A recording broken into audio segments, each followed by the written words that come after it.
नमस्कार, जय हिंद प्यारे दोस्तों। स्वागत है आप सभी का अपने YouTube चैनल हिंदी ट्रिकी गुरु में।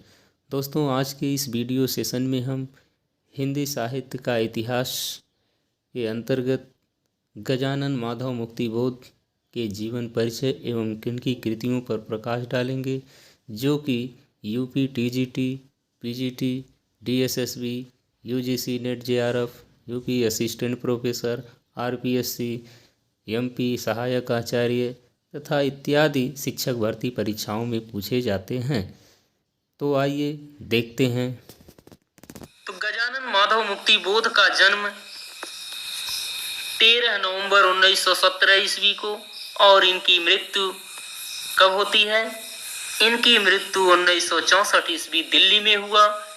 इनका जन्म स्थान है श्योरपुर ग्वालियर, जो कि एमपी कहे तो मध्य प्रदेश राज्य में पड़ता है। गजानन माधव मुक्तिबोध के विषय में कहा गया है कि ये खबरों का कवि, ये कैसे हैं? ये खबरों का कवि कहे जाते हैं और भयानक कवि भी इन्हें कहा जाता है।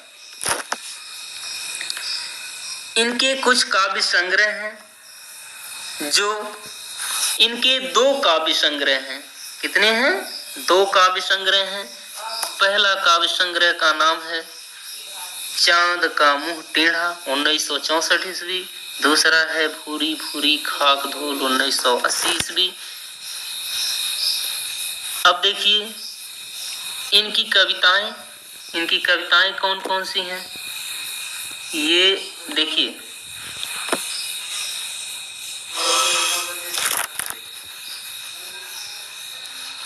ये इनकी कविताएं हैं। तो इनकी कविताओं का हमने एक सार्ट्रिक बनाया है। ब्रह्म अंधेरे में सहर्ष गुनाह का अंत भूल गया। तो ब्रह्म का मतलब है ब्रह्म राक्षस। अंधेरे में सहर्ष स्वीकार है। गुनाह माने भूल गलती। गुनाह का गुहांधकार। अंतःकरण का आयन। ये इनकी क्या है? काव्य कृतियां हैं। अब देखिए इन्होंने कुछ आलोचनात्मक कृतियां भी लिखी हैं। तो इनकी आलोचनात्मक कृति है कामायनी एक पुनर्विचार। क्या है? कामायनी एक पुनर्विचार। भारतीय साहित्य और संस्कृति, नई कविता का आत्मसंघर्ष और अन्य निबंध, नए साहित्य का सौंदर्य। कहानी संग्रह इनका क्या है? तो कहानी संग्रह इनके 2 विपात्र, सतह से उठता हुआ आदमी। क्या है? विपात्र, सतह से उठता हुआ आदमी। फिर देखिए इनकी कहानियां हैं। तो कहानियां कौन कौन सी हैं?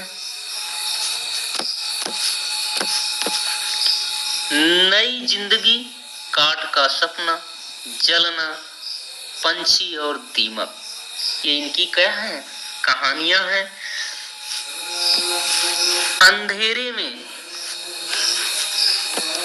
अंधेरे में इनकी जो कविता संग्रह है, यह अंधेरे में एक लंबी कविता है। कैसी कविता है? एक लंबी कविता है। विभिन्न आलोचकों ने विभिन्न दृष्टिकोण से देखा है, जो निम्न है। अब अंधेरे में कविता को लेकर विभिन्न आलोचकों ने अपनी आलोचना व्यक्त की है, जिसमें पहले आलोचक है शमशेर बहादुर सिंह। शमशेर बहादुर सिंह कहते हैं कि अंधेरे में कविता देश के आधुनिक जन इतिहास का स्वतंत्रता पूर्व और पाश्चात्य एक दहकता इस्पाती दस्तावेज है। इसमें अजब और अद्भुत रूप से व्यक्ति और जन का एकीकरण है। अब देखिए अंधेरे में कविता के प्रति रामविलास शर्मा जी कहते हैं क्या कहते हैं?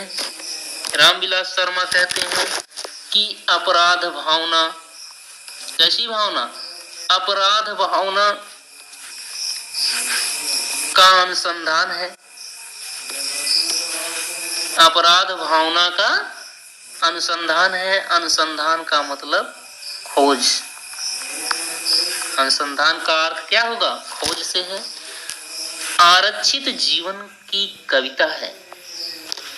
नामवर सिंह जी कहते हैं,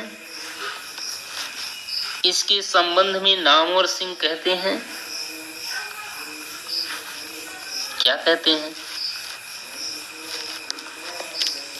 नामवर सिंह इसके संबंध में कहते हैं कि अस्मिता की खोज है।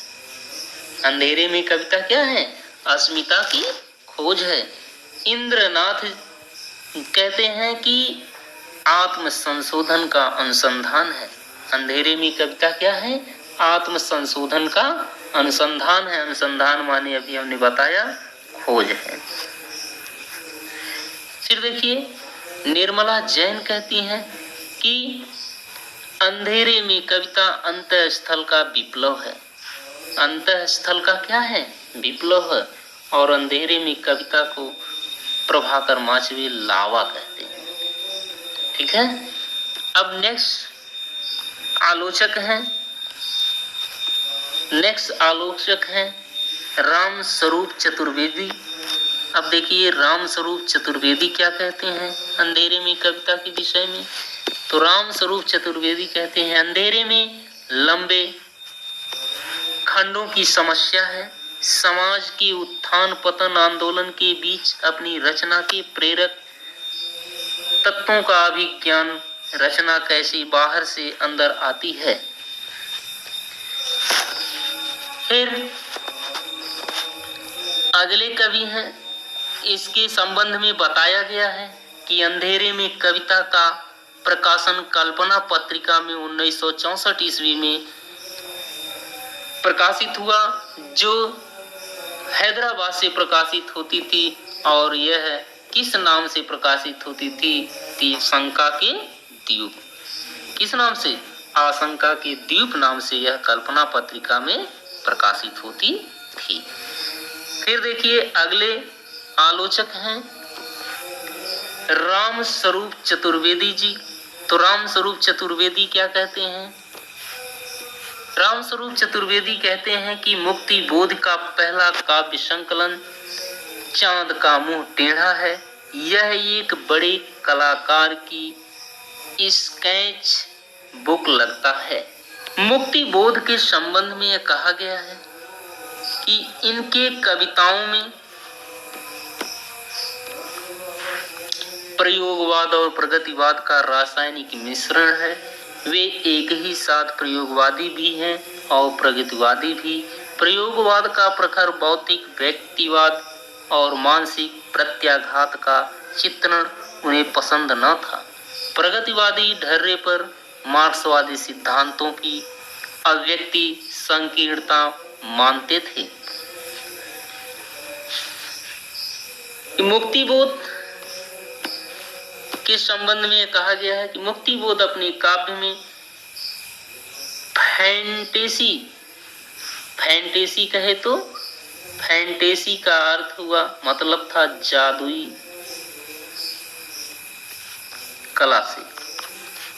तो इन्होंने अपनी कविता में किसका प्रयोग किया? अपने काव्यों में जादुई कला अर्थात फैंटेसी का प्रयोग किया है। तो दोस्तों, इस तरह आपने देखा कि गजानन माधव मुक्तिबोध का जीवन परिचय और उनकी कृतियों के संबंध में। तो यदि वीडियो आप सभी को पसंद आई हो तो वीडियो को लाइक, शेयर और सब्सक्राइब करें तथा घंटी वाली बटन को अवश्य दबाएं, जिससे कि वीडियो की नोटिफिकेशन आप सभी को मिलती रहे। जय हिंद, जय भारत, वंदे मातरम,